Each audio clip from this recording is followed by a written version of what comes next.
Bismillahirrahmanirrahim. Assalamu alaikum. Today we are going to discuss the types of inheritance. Types of inheritance हम कुछ categories बनाएंगे जिसमें हमारे पास inheritance जो अकर हो रही होगी उसकी कोई कैटेगरी डिफरेंट हो जाएगी क्योंकि उसकी अकरेंस डिफरेंट होगी। अब वो किस तरह से होगी उसको हम देखते हैं। एक्चुअली इनहेरिटेंस की बहुत सारी टाइप्स हो सकती हैं और वो कैटेगराइजेशन हम किस बेस पे करते हैं, वो हम इस बेस पे करते हैं कि पेरेंट्स की कितनी नंबर ऑफ पेरेंट्स कितने हैं, नंबर ऑफ चाइल्ड्स कितने हैं, या फिर कितने लेवल्स तक हमारे पास इनहेरिटेंस जा रही है। ठीक है, क्या डिफरेंट टाइप्स को कंबाइन करके कुछ हाइब्रिड इनहेरिटेंस भी की जा रही है। तो इन सब चीजों को वन बाय वन देखेंगे। So the main topic is actually the types of inheritance in object oriented programming. हमारे पास जो डिफरेंट टाइप्स होंगे उनको वन बाय वन डिस्कस करेंगे, लेकिन एक दफा रिव्यू ले लें कि इनहेरिटेंस होती क्या थी। इनहेरिटेंस एक्चुअली आपके पास एक ऐसा फिनोमेना है जिसमें एक कॉन्सेप्ट बेस क्लास का है और एक कॉन्सेप्ट डिराइव्ड क्लास का है। बेस क्लास में भी कुछ फंक्शंस, मेंबर फंक्शंस होंगे और उसके अलावा डाटा मेंबर्स होंगे, और इसी तरह से डिराइव्ड क्लास में भी कुछ मेंबर फंक्शंस होंगे और डाटा मेंबर्स होंगे। अब ये जो डिराइव्ड क्लास है इसमें सारे के सारे वो फंक्शंस और मेंबर्स, डाटा मेंबर्स जो कि बेस क्लास में डिफाइन किए गए थे वो सारे के सारे इनहेरिट हो जाएंगे। उसके अलावा हर डिराइव्ड क्लास के अपने न्यू फीचर्स भी हो सकते हैं, ठीक है, जो कि बेस क्लास में नहीं होंगे। इट मीन्स कि इनहेरिटेंस के थ्रू क्या होता है कि जितने भी फीचर्स हमारे पास बेस क्लास के होते हैं वो सारे इनहेरिट हो जाते हैं डिराइव्ड क्लास में, और डिराइव्ड क्लास अपने भी कोई न्यू फीचर्स जो है वो अडॉप्ट कर लेती है, उसमें कुछ न्यू फीचर्स भी इंक्लूड कर दिए जाते हैं। जरूरी नहीं हो लेकिन बाजुकात कर भी दिए जाते हैं। सो हम बेस क्लास को पेरेंट क्लास भी बोलते हैं, सुपर क्लास भी बोलते हैं, जबकि डिराइव्ड क्लास को हम चाइल्ड क्लास भी बोलते हैं। अब हम टाइप्स की तरफ आते हैं। Different types of inheritance are there. Number one is single inheritance. सबसे पहले हम सिंगल इनहेरिटेंस को देखेंगे। सिंगल इनहेरिटेंस में आपके पास क्या होता है कि जब बात सिंगल की आ रही है तो it means there will be a single parent and a single child. ठीक है, अब क्या होगा कि इसमें सिर्फ एक ही आपके पास जो है वो बेस क्लास होगी और एक ही आपके पास उसकी चाइल्ड क्लास होगी। ठीक है, और आप ये भी कह सकते हैं कि एक ही डिराइव्ड क्लास होगी, एक ही बेस क्लास होगी, या फिर आप ये भी बोल सकते हैं कि एक ही आपके पास सब क्लास होगी और एक ही आपके पास बेस क्लास होगी। ठीक है, आपके सामने आप देख सकते हैं कि एक डायग्राम शो की जा रही है जिसमें सिंगल इनहेरिटेंस हो रही है, और इसमें क्या है, क्लास ए है और दूसरी क्लास बी है।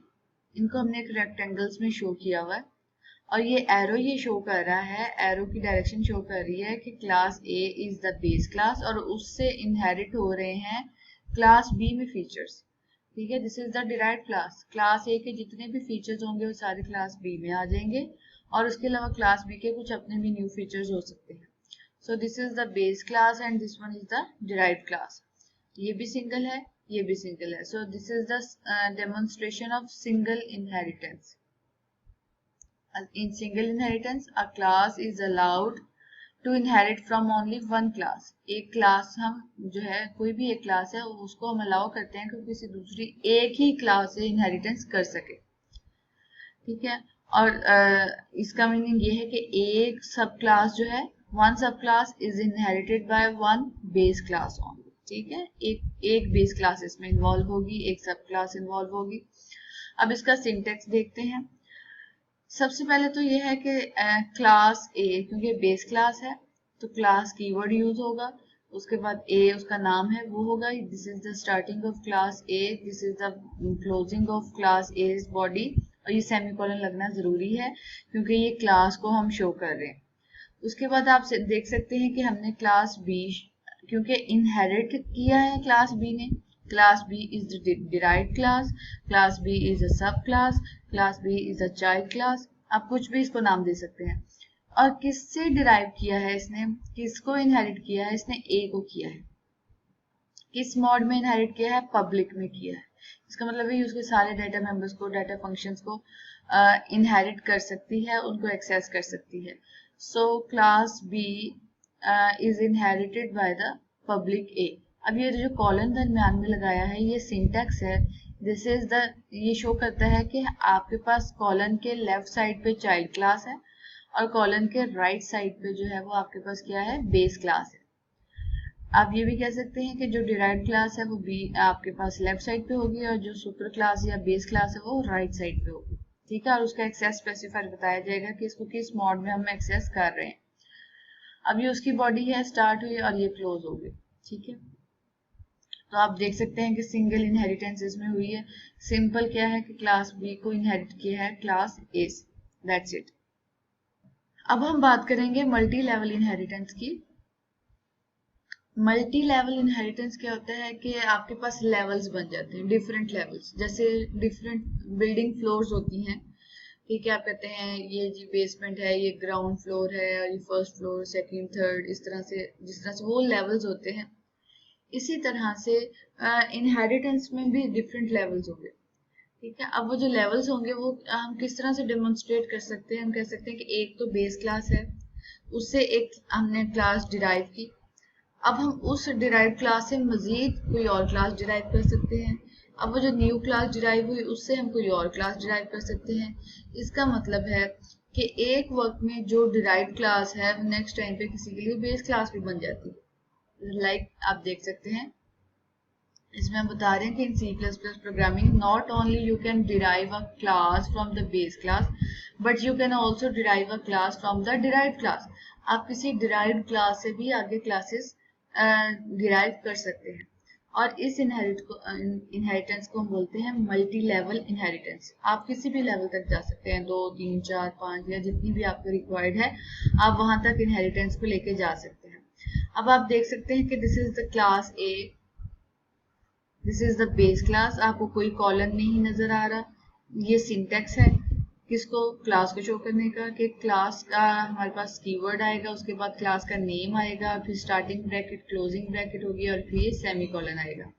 आप इसकी बॉडी में जो भी डाटा मेंबर्स और मेंबर फंक्शंस लेना चाहते हैं आप दे सकते हैं। फिर उसके बाद आप देख सकते हैं कि this is the class B. Class B, अगर तो ये सिर्फ क्लास बी होता और बाकी ये आगे का पोर्शन ना होता तो हम समझ जाते कि ये बेस क्लास है।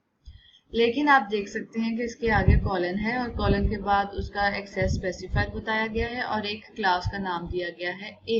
ये भी सिंटेक्स है, डिराइव्ड क्लास को लिखने का सिंटेक्स है कि सबसे पहले हम क्लास कीवर्ड देंगे, फिर हम डिराइव्ड क्लास का नाम देंगे, फिर हम कॉलन लगाएंगे, फिर हम वो मॉड जिसमें हम एक्सेस करना चाह रहे हैं बेस क्लास को वो देंगे, पब्लिक, प्राइवेट, प्रोटेक्टेड, जो भी आप देना चाहें।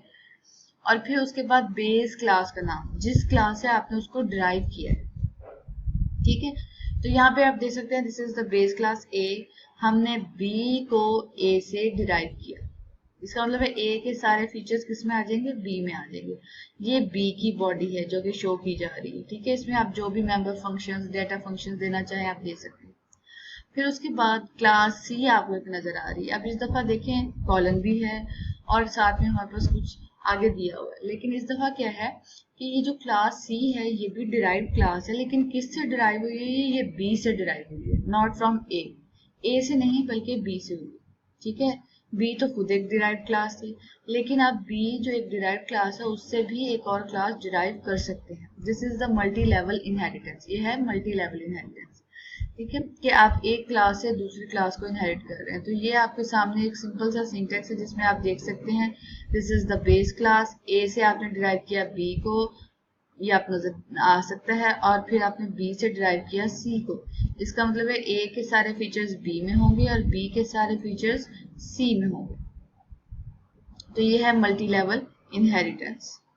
यहाँ पे हम एक एग्जांपल देखते हैं, इसमें ये देख सकते हैं आपके ये हेडर फाइल्स हमने ऐड की। ठीक है, using namespace class A, this is the base class. Start हुई पब्लिक, एक्सेस स्पेसिफायर है, एक हमने मेंबर फंक्शन डिक्लेयर किया दैट इज वॉइड डिस्प्ले। क्या डिस्प्ले होगा उसकी बॉडी में है, सी आउट करवा दिया जाए बेस क्लास कंटेंट कि ये जो आपके पास कंटेंट डिस्प्ले हो रहा है ये किसका कंटेंट है, बेस क्लास का। यहाँ पे फंक्शन क्लास स्टार्ट हुआ, ये क्लोज हुआ, फंक्शन की बॉडी है, this is the class body, class की बॉडी एंड होगी कौन सी क्लास, जो कि बेस क्लास थी। उसके बाद आप देख सकते हैं कि हमने एक और क्लास बी, अब हम डिराइव करना चाह रहे हैं क्लास बी को, किससे, ए से, और कैसे करना चाह रहे हैं, पब्लिकली। इसका मतलब है कि जो कुछ भी क्लास ए में होगा वो बी में आ जाएगा, ठीक है, उसके फीचर सारे बी में आ जाएंगे। हम जब ऑब्जेक्ट बनाएंगे बी का तो हम इजीली एक्सेस कर सकते हैं ए के सारे फंक्शंस को। आपने एक क्लास बी बनाई और उसको हमने इनहेरिट करवाया ए से, ये उसकी बॉडी है जो कि अभी उसमें कुछ भी नहीं है, एम्प्टी शो किया हो। उसके बाद आप देख सकते हैं कि एक क्लास सी बनाई जिसको आपने इनहेरिट किया बी से इनहेरिट किया, उसको भी एम्प्टी शो छोड़ा हुआ है। अब हम मेन पे आ जाते हैं। अभी तक हमने क्या किया, जस्ट हमने 3 क्लासेस बनाई जिसमें से हमारे पास एक बेस क्लास ए थी, फिर उसके बाद एक बी बनाई, फिर एक सी बनाई।